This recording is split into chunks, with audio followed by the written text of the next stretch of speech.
Evangelho de João, capítulo 1, versículo 1. Olha o que diz o verso primeiro. No princípio era o Verbo, e o Verbo estava com Deus, e o Verbo era Deus. Ele estava com Deus no princípio. Todas as coisas foram feitas por Ele, e sem Ele nada do que foi feito se fez. Aleluia. Nele estava a vida, e esta era a luz dos homens, e a luz brilha nas trevas, e as trevas não a compreenderam. E Jesus mandou ir por todo o mundo. E essa palavra mundo, ela é subjetiva, porque existem metáforas que podem definir mundo como o seu local de convívio. Já ouvimos expressões: está todo mundo falando mal de mim.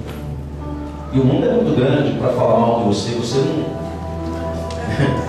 não é tão importante assim, desculpa.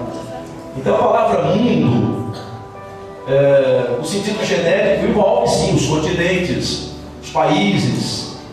Agora eu pergunto: se o id é para todo mundo, leigos, estudiosos, cultos, incultos, o que você faria se, por exemplo, vamos escolher aqui uma bandeira, né? Obviamente está falando aqui dos estados brasileiros, né?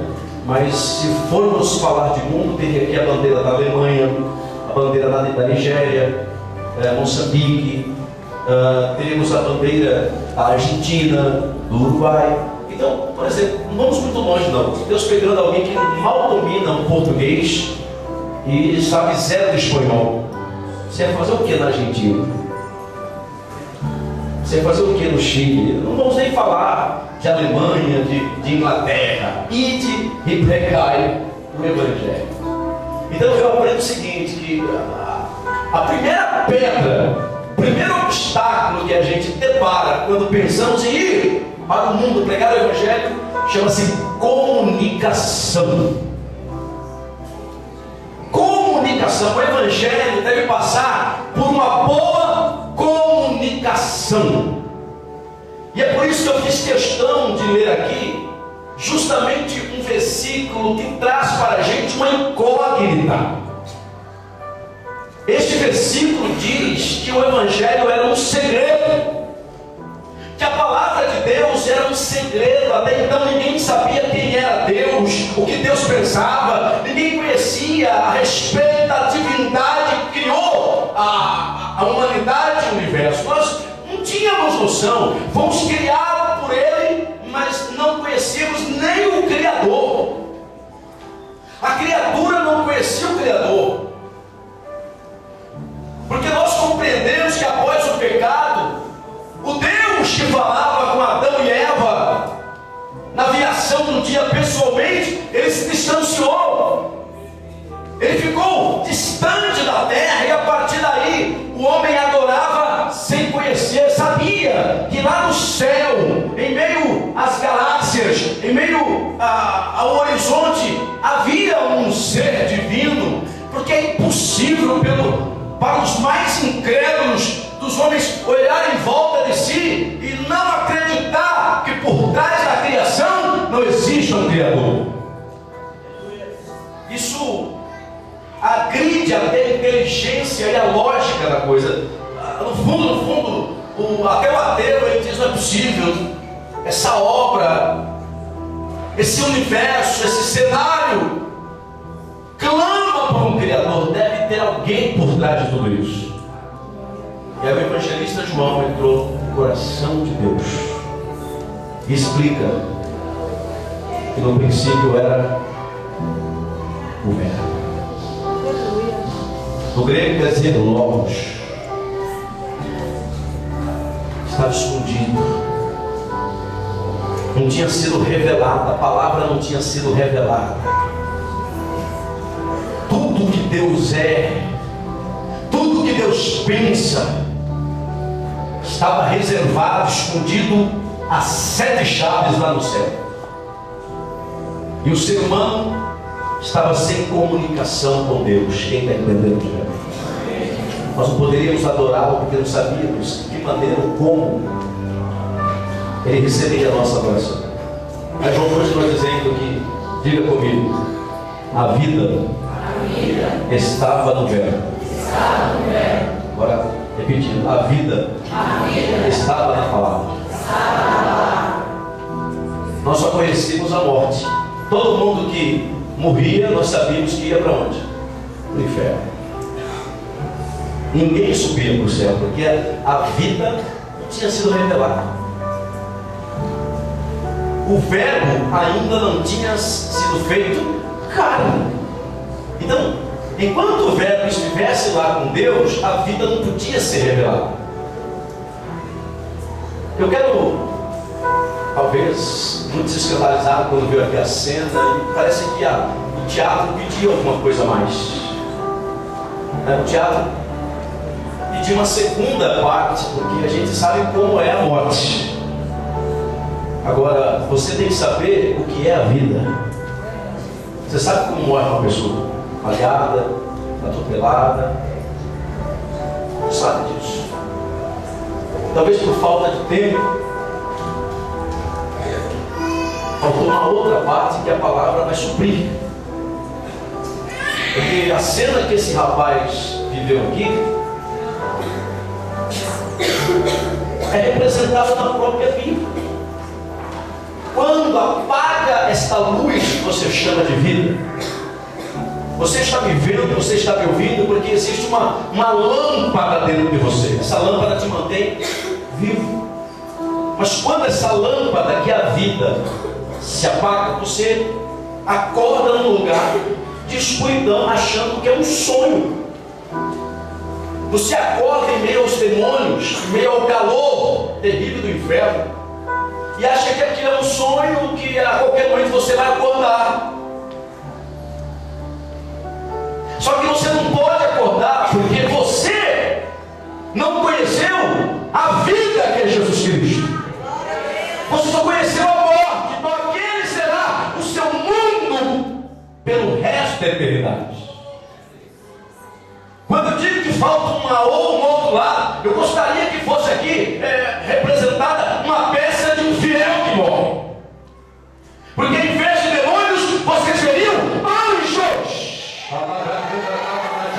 Em vez de acordar no inferno, ele acordaria num céu cheio de glória, cheio de louvor, cheio de Deus, ali naquele lugar, num paraíso. Só que é difícil para as pessoas acreditarem nisso, porque isso soa um pouco ficção. Diga para quem está do outro lado, a morte nós já sabemos como funciona. Agora Jesus veio nos dizer como funciona o processo da vida.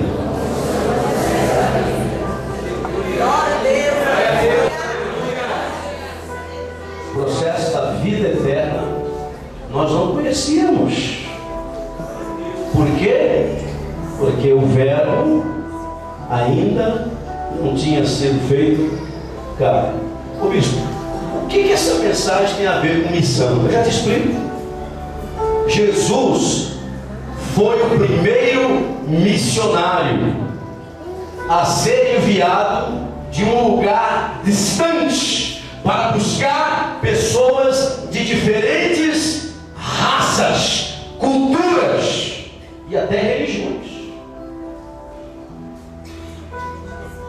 Jesus foi e é o primeiro missionário a ir em lugares que nós jamais poderíamos ir. Então a palavra diz em João 3,16, olha a primeira missão, que Deus amou o mundo. Diga para quem está do outro lado, o que move a missão se chama amor. O que faz você deixar sua casa quentinha, o que faz você deixar seu trabalho, sua família, o que faz você deixar tanta coisa boa que o mundo oferece, para ir em lugares que você não conhece, não sabe se volta? Eu respondo: amor. Só que não é qualquer amor. A Bíblia diz que Deus amou o mundo de tal maneira que Ele enviou seu Filho Jesus. Para quê? Para que todo aquele que nele crê não pereça, mas tenha vida eterna. Igreja, aí a proposta de Deus se revestiu de humildade. Diga, porque o Evangelho consiste em alguns temas básicos: sofrimento, morte e ressurreição de Jesus. Não é todo mundo que acredita nisso. Alguns que dizem: mas eu mandei ele morrer por mim, eu não pedi para ele sofrer por mim. Só que tem um detalhe: você não era nem nascido, mas Deus já sabia que você precisaria, consciente ou não, do sacrifício do Filho dele por você. Glória a Deus. É mais ou menos assim: Jesus morreu e cada um faz o que quiser da vida eterna que Ele te deu. Diga para quem está do teu lado: você ganhou uma vida eterna. Jesus agora só te dá duas opções: onde passarás a eternidade. Então fala para quem está do lado: a vida eterna você já tem. Porque ele lá para mim, acreditando ou não acreditando, sabe? Você pode acreditar no que eu estou pregando, no que os pregadores dizem ou não. Não faz diferença. Você é eterno. E quando essa casca chamada carne cair, tu vai passar a eternidade em algum lugar. Agora só tem, você não vai passar em Miami, viu? A eternidade você não vai passar nas Ilhas Caimãs, em Bariloche. Só tem dois caminhos eternos. E a Bíblia diz que para o sábio entendido o caminho da vida para cima, para fugir do inferno está embaixo. Então o Evangelho, o Verbo se fez. Já começa por aí. Algo tão perfeito se materializou em algo perfeito. Como que pode Deus, ser um divino, sem pecado, santo, eterno, se humanizar e pertencer a uma classe de ser inferior? Porque ser humano é terrível, não é? Ei, irmão, ser humano é ser fraco, ser humano é se preparar para ficar velho. Tem horas que a gente cansa de ser humano, sim ou não? Mas eu queria ser um super-homem, eu queria poder voar, eu queria não envelhecer nunca, eu queria ficar eternamente jovem. O que leva a Deus, que é um ser tão perfeito, a querer ser imperfeito? Estou falando de matéria. E o Verbo se fez carne, despojou-se da sua glória, estava sentado num trono, recebendo a adoração de anjos, para nascer uma pequena cidade por nome Belém, uma manjedoura, família simples, que levou Jesus a trocar sua glória por uma natureza corrompida que é a nossa carne, e viver próxima às pessoas. Um rei do universo fica perto de pessoas pecadoras. Diga para quem está do lado: missão. Aleluia. E que move a missão? A quem? As pessoas. Missionário tem que gostar de gente. Eu adotei essa frase: missionário tem que gostar de pessoas, tem que estar perto das pessoas, independente da raça, independente da cor. O Verbo se fez carne, e a proposta de Deus é para todos, tanto que a Bíblia diz: ide por todo o mundo. E eu digo ao mundo conhecido, até onde você puder ir. Ei, se o teu mundo é São Paulo, pregue no estado de São Paulo. Se o teu mundo é Brasil, vá e pregue nos estados brasileiros. Mas tem gente aqui que Deus está dizendo que o teu mundo é muito mais do que a América Latina. O teu mundo envolve a África, o teu mundo envolve a Ásia, o teu mundo envolve a Europa. E é por isso que Deus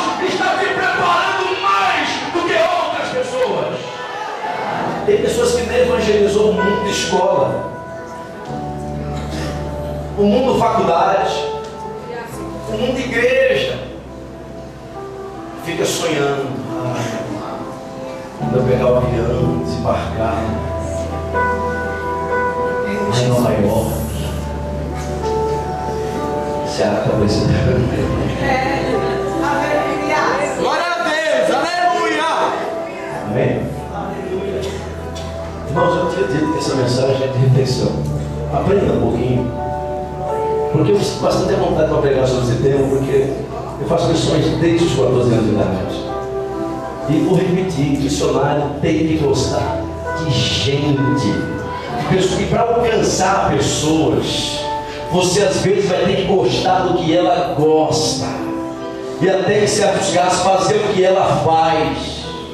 Comer o que ela come. Dividir o espaço que ela divide. E aí, eu confesso que tem gente que não está preparada.